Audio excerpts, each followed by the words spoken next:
These days, we have a great opportunity to spend quality time with our family. On the other hand, for many people, social distancing is very distressing. But do you have any idea that the concept of social distancing is not new in the human society? Okay, let's understand this with an example. Many religious sects have been practicing social distancing for several hundred years. Some of these religious groups chose to distance themselves by spending their lives in the caves. The first rock-cut excavated caves in the South Asian region were for a religious sect called Ajivikas. These caves were patronized by one of the most powerful rulers in the Indian history, that is the Mauryan Emperor Ashoka. Later, Ashoka's grandson Dashrath also contributed in the construction. The most interesting part is that these caves were excavated for the monks of Ajivika sect is confirmed by archaeological evidences. So let's start our discussion. But before that, I would like to request you to watch the complete video, share the video. Also, don't forget to subscribe to our channel and press the bell icon.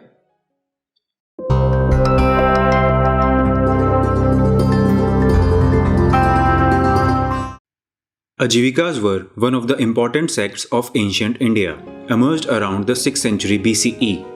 This sect was contemporary to Jainism and Buddhism.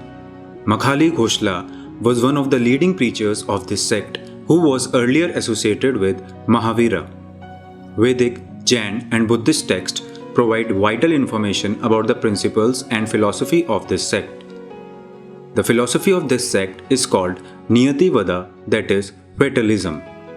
It denied the role of karma, and according to this philosophy, everything is based on destiny, that is, niyati, and human efforts are of no use.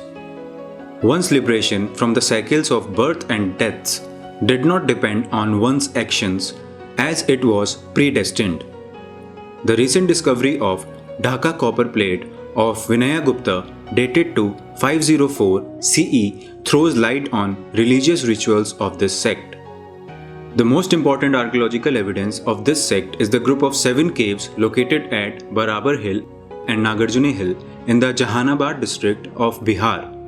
These caves are generally referred to as Mauryan caves. The caves are situated 24 km from Gaya, a well-known religious center. These caves were excavated in granite stone. A group of 4 caves at Barabar Hill include Romas Rishi Cave, Sudhama Cave, Vishwakarma Cave, Karna Chopar Cave. A group of 3 caves at Nagarjuni Hill include Gopika Cave, Vahiyaka Cave, also known as Vapi or Mathika Cave, and Vidatika or Vaduyaka Cave. Journal features. The walls of these caves are highly polished, and based on their plans, the caves are of 2 types. The first type consists of caves which have 2 chambers. The outer chamber is rectangular on plan and the inner one is circular. Most of the caves are rectangular on plan. The caves do not have any object of veneration carved inside the caves. Lomas Rishi Cave. It is the most important excavation among the Mauryan caves. The cave is notable for its magnificent facade. This facade is the earliest example of narrative art. The Lomas Rishi Cave is the earliest survival of ogee-shaped Chaitya arch that was to be an important feature of Indian rock-cut architecture and sculptural decoration for centuries. The cave has 2 chambers. The inner one is circular on plan with an hemispherical dome, whereas the outer one is rectangular on plan with the vaulted ceiling. Only the walls of outer chamber are polished. The caves provide good evidence of different techniques applied in the excavation, such as scooping, chiseling and polishing. Lomas Rishi has an inscription of King Anantavarman from 6th century CE above the cave entrance. Although the construction of Lomas Rishi cave is dated to 250 BCE based on the translations of other caves from the same period. Sudhama Cave. The plan of this cave is almost similar to the Lomas Rishi cave. The cave is less finished as compared to the Lomas Rishi cave. The cave is simple and the outer side of inner chamber is well finished. The ancient name of this cave was Nigoha Kubha. The cave was donated by Mauryan king Ashoka to the Ajivikas. This was done in the 12th regnal year of Ashoka, that is 255 BCE. As per the inscription found in this cave, which is written in Ashokan Brahmi and is translated as, when the king Priyadarshi had been anointed 12 years, this cave called Nigoha was made for Ajivikas. Vishwakarma Cave. This cave is smaller in dimension as compared to Lomas Rishi Cave and Sudama Cave. This cave also has an outer rectangular chamber and the inner circular room. According to the inscription, this cave was also donated by Mauryan king Ashoka to the Ajivikas in his 12th regnal year. Karna Chopper Cave. This cave is rectangular on plan with a vaulted roof. The cave has a low platform on the western end. The presence of platform is an important feature. The entire cave is polished except the platform. The ancient name of the cave was Supia and the name of the hill was Khalatika.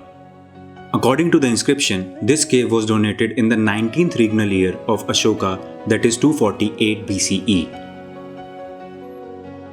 Gopika Cave. The first cave at Nagarjuni Hill. The cave consists of rectangular chamber and both ends of the chamber are semicircular. It is elliptical on plan. The ancient name of the cave was Gopika. The cave was donated by Mauryan king Dashrath, the grandson of King Ashoka, to Ajivika monks. The cave was donated for residential purposes and also experiencing pain. Vahyaka Cave and Vadatika Caves. These two caves are located close to each other. The ancient name of Vahyaka Cave was Mathika. Vahyaka Cave is also known as Well Cave. The ancient name of Vadatika Cave was Vaduyaka. Both caves are rectangular on plan. The Vadatika Cave has a narrow porch with vaulted ceiling. As per the inscription, both the caves were donated by Mauryan king Dashrath to Ajivikas for residential purpose and experiencing pain, and also as a memorial stone house. Several inscriptions of King Anantavarman of the 5th-6th century CE also appear in the Barabar and Nagarjuni cave group. All these caves attest a significant contribution of Mauryas in the rock-cut architecture, being the earliest known example of rock-cut caves. It is believed that these caves inspired the future generations to build the rock-cut monuments. The early Buddhist rock-cut caves might have been inspired from these caves. These caves are the only evidence of any kind of monuments associated with the Ajivikas. It also throws light on the early monastic life during ancient India. We shall be discussing about the rock-cut architecture in future. Till then, Namaste.